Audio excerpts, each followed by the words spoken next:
So now here's part 3, San Francisco's water supply from Yosemite National Park and the Hetch Hetchy Reservoir. A beautiful story.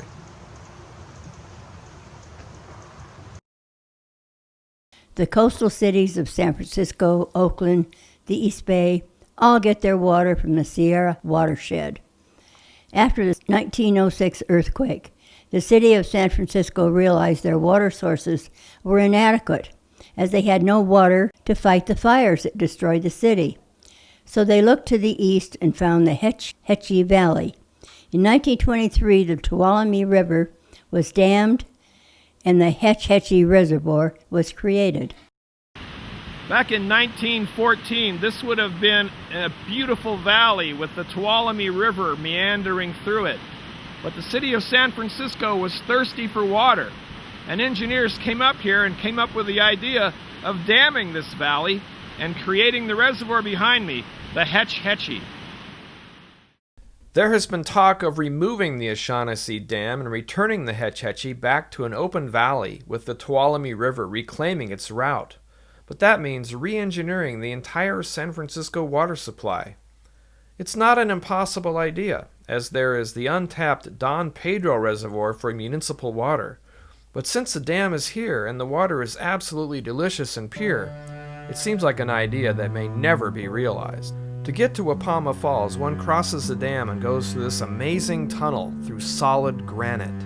From the reservoir, the water travels downhill by gravity all the way to the Moccasin Power Plant.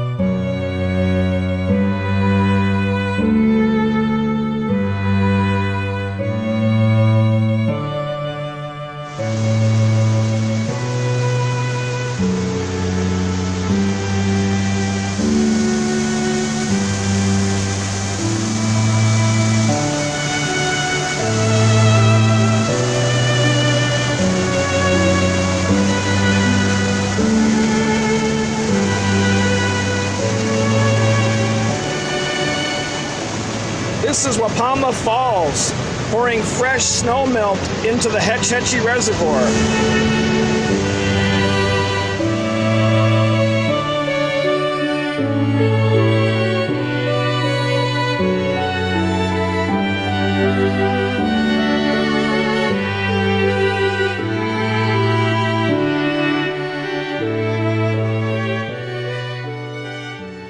I'm here at the Moccasin Power Plant, and the water behind me is straight from Hetch Hetchy. It flows down through here and goes into other lakes down below, and it's stored at Priest Lake, which is just behind us up here. These incredible pipelines coming down the cliff, it's all gravity-fed water all the way from Hetch Hetchy. There's no pumping involved. The engineers planned it out so that gravity would bring the water all the way to here. And then from here, because of our altitude, it goes all the way to the Bay Area also without being pumped. It's hard to imagine that the entire city of San Francisco's water supply is right beneath my feet, the Hetch Hetchy Aqueduct. This is the Tesla water treatment plant. It uses ultraviolet disinfection and chlorine treatment to sanitize the water on its way to San Francisco. That large black tower is a surge tank, which equalizes the pressure in the pipeline when there's either too much or not enough demand downstream. This $86 million project treats 315 million gallons per day, and it's the second largest UV treatment facility in the United States.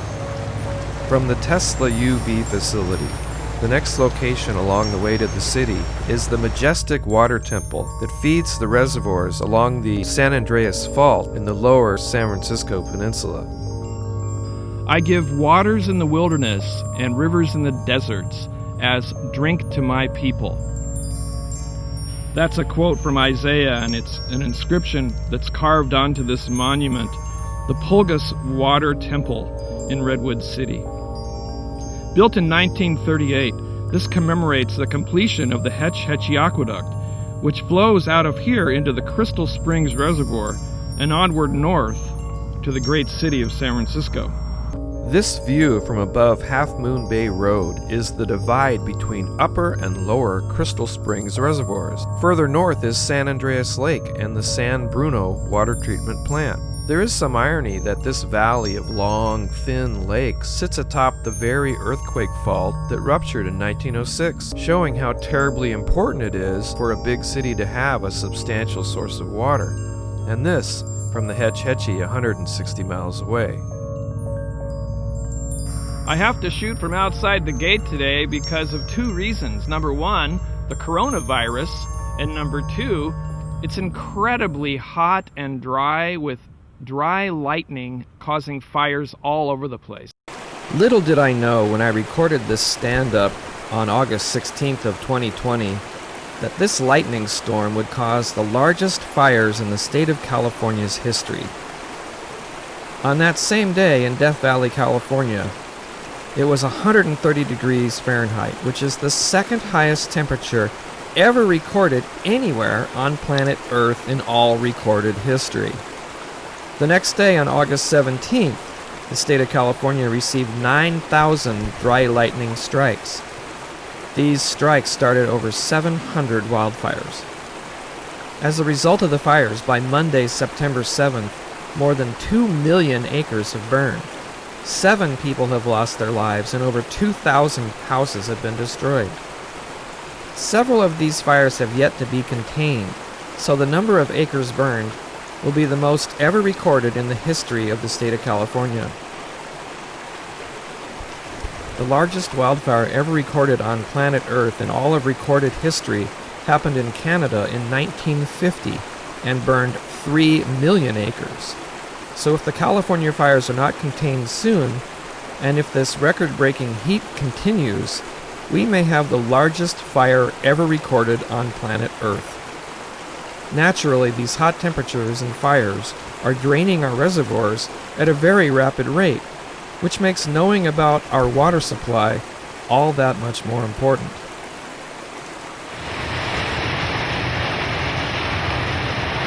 Well, we've come to the end of the line of the Hetch Hetchy water system here in downtown San Francisco.